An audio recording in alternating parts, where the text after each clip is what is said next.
Musical Hell is hitting the high seas next year. Check out the video information to find out how you can join me and the hit musical 6 on the Norwegian Bliss. This episode of Musical Hell is brought to you by Midnight Musicals. Welcome to the podcast Musical Underground. And by Cafe Himbo Cookbooks, celebrating his 10th anniversary. Thank you. Greetings, mortals. Welcome to another session of the Infernal Court in Musical Hell. I'm Diva, your judge, jury, executioner, and shameless cash grab. Funny thing about the proverbial straw that breaks the camel's back, it's not always an extraordinary thing. Sure, sometimes the last straw is something so unusually heinous that it single-handedly obliterates anything positive that might have come before it, but very often it's just the culmination of 1,000 small insults that reach a tipping point and become too much to bear. Such was the case of our next offender and entry into the terrible Disney sequels catalog, Mulan 2. Prior to reviewing the facts of this case, it had been some time since I'd seen Disney's 1998 take on the popular Chinese legend of a girl who goes to war in her father's place, and I was reminded of just how good it is. A well-developed central character, decent comic relief, gorgeous artistry, catchy songs, and about as close as you can get to having queer representation in a 90s animated feature. Which explains why so many hold the same vitriol for its direct-to-video sequel that my blackened heart harbors for Beauty and the Beast: The Enchanted Christmas.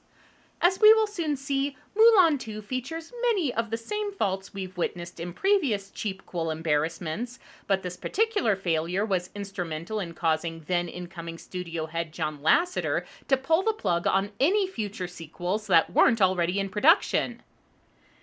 And let's just say his leadership went downhill from there and continue with examining the case of Mulan 2, shall we? As the movie opens, we hear George Takei as the head of the Fa spiritual ancestors speaking the praises of the hero of China. Say it. Say my name. Mushu. Yes, Mushu, here voiced by Mark Mosley, who between this IP and the Shrek franchise has made a nice side hustle out of being budget Eddie Murphy, has let the events of the first movie go to his head, and he's using his status as official guardian of the living Fa family members as an excuse to literally walk all over their predecessors. This is one of many reasons why Mushu is sin number 1.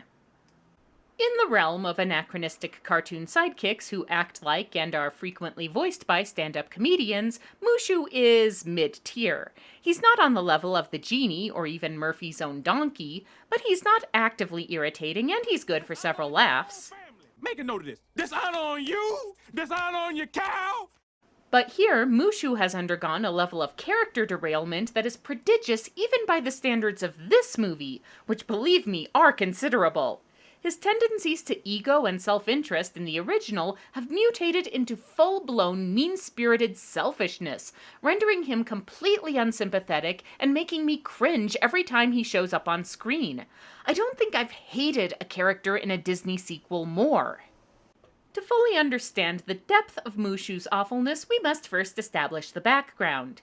It's a month since the first movie and Mulan's relationship with bisexual icon Li Shang— What? That's his official full name, I don't make the rules— is going so well that her grandmother is predicting a marriage proposal by the next sunset.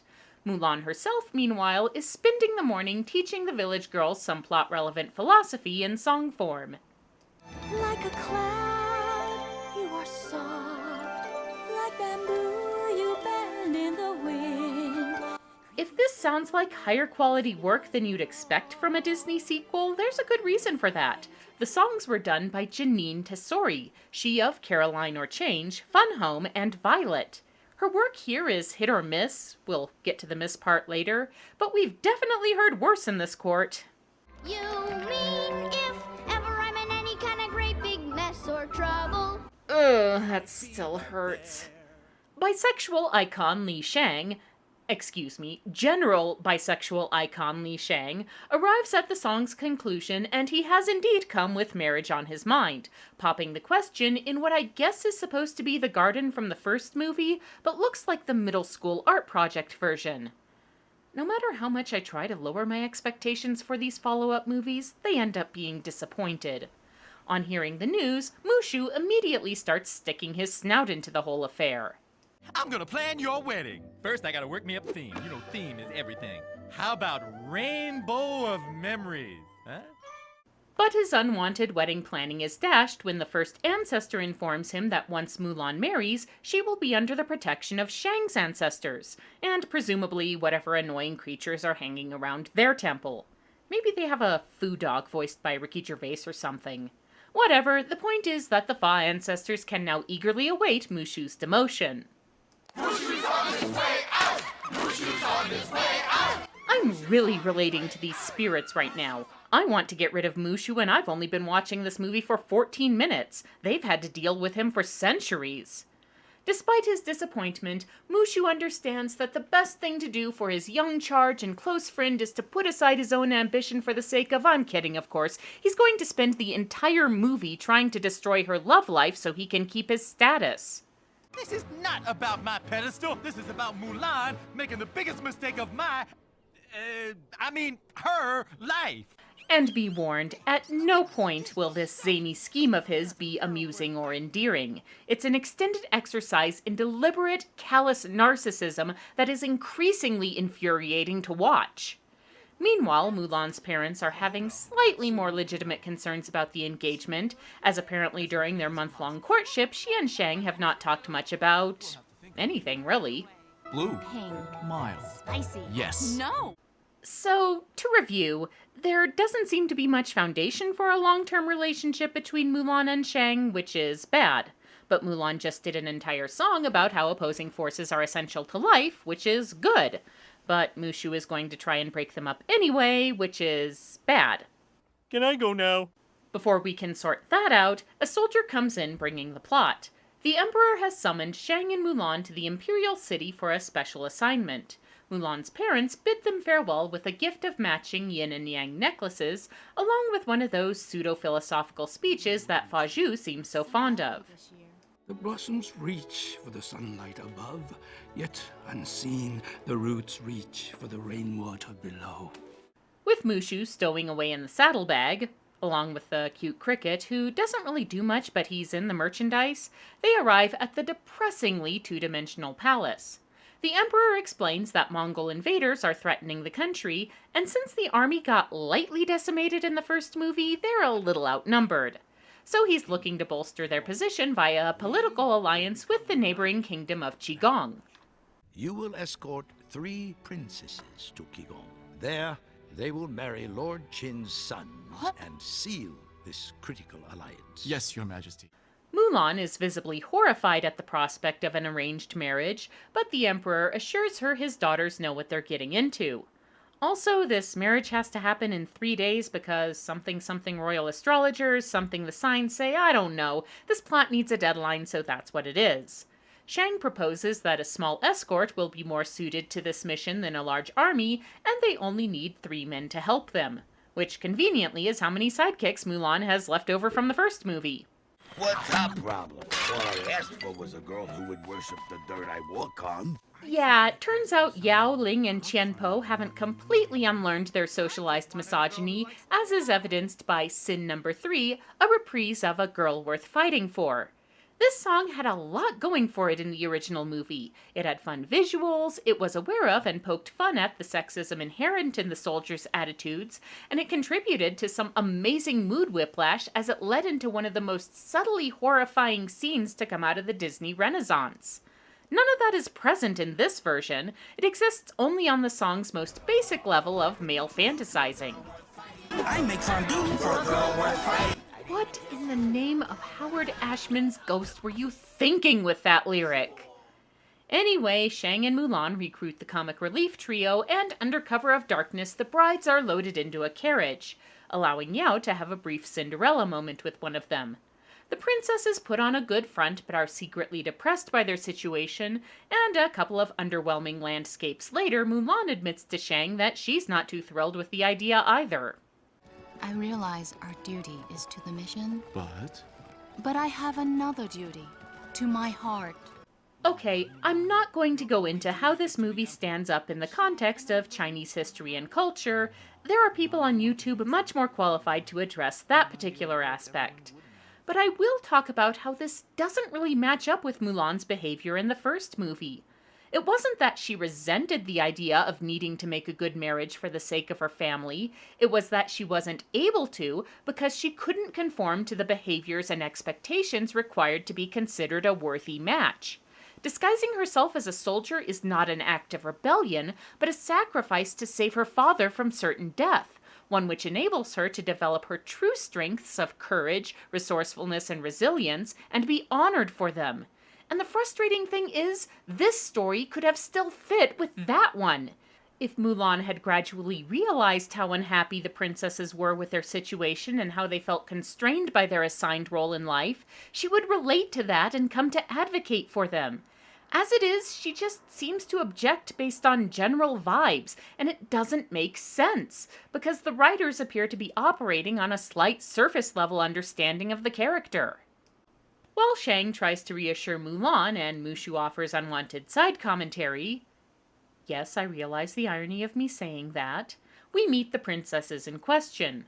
Mei is the one Yao has fallen in love with at, well, one-third sight, and despite his lack of any immediately appealing qualities, the feeling appears to be mutual. Su is a bit of a foodie, which of course means she's destined to hook up with Qianpo, leaving sensible elder sister Ting Ting with Ling, which is the only secondary romance to have any conflict as she visibly recoils from his litany of dad jokes. You know, I've got some blue blood myself. Many have called me a royal pain.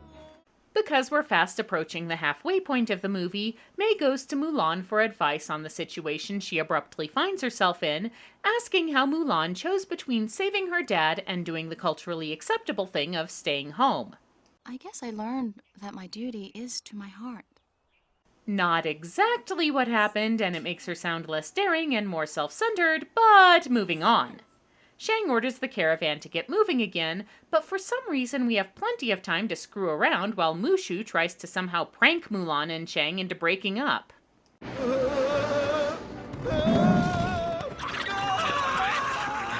Seriously, is he trying to sabotage an engagement or Elmer Fudd's hunting expedition? The hijinks continue as Mushu bemoans his failure, ends up Isadora Duncaning himself and causing a runaway carriage. They're headed for the cliff. I just assume there's a cliff nearby. This wouldn't be as exciting if there was a nice open field they could slow down in. Everyone survives the fall, but Shang is visibly irritated, and Mushu decides he can use that to his advantage. Especially since Shang and Mulan are now arguing about the next best step. Shang wants to shortcut through Bandit country, but Mulan would rather follow the river and search for civilization. What if we get lost? Then we pull over and ask directions. We don't need to pull over and ask directions. We have a map. What is it with men and asking directions? No, movie. No. You are not taking this character whose entire story is an exercise in defying conventional gender roles and using her to make tired essentialism jokes that went out with the 1980s stand-up boom. Have at least some shred of dignity. Fortunately, Yao solves this stupid argument through the simple act of scouting around and finding a nearby village. Maybe he should be in charge of this mission. Elsewhere, Mei and Ting Ting are taking a side trip into Sense and Sensibility territory, as Mei is writing to their father declaring that a man she's known for 18 hours is her true love, and Ting Ting reminds her of her royal duties, all of which leads into sin number 6, like other girls. She guards the hopes of her people, weak and mighty, rich and poor. The song starts out reasonably well. I love the melody for the intro, and Judy Kuhn and Mandy Gonzalez got some paychecks out of it, which is nice. But it very quickly devolves into Chinese pastiche cliché with pentatonic scales all over the place. No hands folded perfect, like holding a lily. Oh, Janine, you really should have known better. Qianpo overhears the princess's wish for a non-royal existence and gets an idea, but Mushu has ideas of his own, involving agitating Shang with subliminal messages and an elaborate shadow puppet show. Mulan? The man won't brush his teeth without a backup plan. What? Huh? I blame myself. I fell for those broad shoulders. Aren't impressions more of Iago's skill set? No matter, Shang falls for the clumsy ruse, and he's so mad that he goes really off-model. And next time, don't leave your post. What's with him? Oddly enough, the weirdness of Shang's expressions perfectly encapsulates the problem with the way he's written, and all the characterization problems mentioned thus far. They're not characters, they're caricatures. The writers took one or two recognizable traits from the original movie and exaggerated them to the point of absurdity. Mulan, the girl who doesn't fit with conventional social roles and displays a knack for unorthodox problem-solving, has become a rebellious free spirit, the disciplined and honorable Shang is now rigid and obsessed with duty, and Mushu has gone from trickster to openly malicious. Nothing has survived of these characters beyond the broadest strokes of their identities, which are rendered in the worst possible way. So while Mulan stews and Mushu goes into girl you're too good for him mode, we get back to the secondary, or maybe they're the primary romance plot? The soldiers awkwardly ask the princesses on a kind of date at the nearby village, which conveniently is holding some kind of festival carnival thing that provides perfect opportunities for date night shenanigans. Everyone's getting along ridiculously well. Sue and Qianpo are gushing over Ginger, Mei is cheering on Yao's wrestling moves, and while Ling's bad puns aren't getting much of a reaction from Ting Ting, his nearly being blown up certainly does. Huh? What a cute laugh. Oh no, I hate my laugh. What? Yeah, turns out all Ting Ting really needed was a dose of your mild flaw is beautiful to unleash her goofy side. It's weird how this movie starts off with the overarching theme of opposing forces being essential for harmony, then pairs off the comic trio with women who are designed to be their exact match in interests and temperament. Mushu, of course, is the one to throw the monkey wrench into the whole thing, as he warns Mulan that her charges have run off with their guards and sends her off to get them. She asks him not to wake Shang, as he's been a bit of a pill lately, and you can imagine how well that goes. While Shang finds Mei's note and intuits she's acting on Mulan's advice, Mulan finds the happy couples and demands an explanation. Fa Mulan, it's love. Yao and myself, Qianpo and Sue. And myself and Lingy Bear. I mean Ling. You know, this whole I can't go through with my arranged marriage because this random guy I just met is my true love plot was bad enough when it was written, but it plays even worse ever since Frozen came along to deconstruct the whole premise. You can't marry a man you just met. Shang storms in to remind everyone of their duty, orders the guards to do their job and not speak to the princesses again, and he and Mulan have it out. You're brave, you're loyal, but you don't trust your heart. Sometimes I wonder if you even have one. She said, as if she didn't witness him mourning the death of his father only a few weeks ago. The dark clouds of anguish roll in, and the music and faces turn sorrowful as the caravan makes its way into Bandit Country, and Mushu remains completely unable to read the room. On the plus side, the soldier trio has taken a few levels of loophole abuse. Yes, but if I could talk to them, do you know what I would say? No, Ling. What would you say if only you could? It doesn't make up for their awful intro, but what can I say? I loves me some malicious compliance. And finally, even Mushu can't put up with his own attempts to gaslight Mulan anymore. Oh, I can't stand it no more. The only thing wrong with you and Shang is me. Mulan is appropriately furious and declares Mushu's behavior unforgivable, which sadly is the closest thing he will ever get to being punished for it. Realizing her relationship with Shang isn't as broken as it appears, Mulan attempts to talk to him, but her timing is bad as the Bandit Country plot point has finally arrived. During a fight scene that is better than this movie deserves, Mei is seized, forcing Mulan and Shang to chase her captors to a rickety suspension bridge. Hey, something had to fill the cliched action set piece category.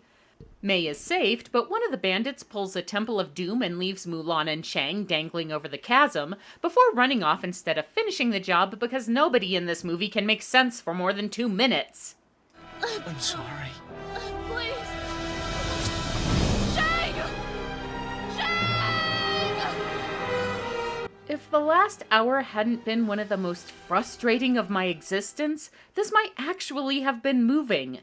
Also, it's not even a minute later before we see Shang's horse has some bloodhound in him and manages to pull him out of the drink. But for now, Mulan tells the secondary couples to take care of each other as she intends to complete the mission alone.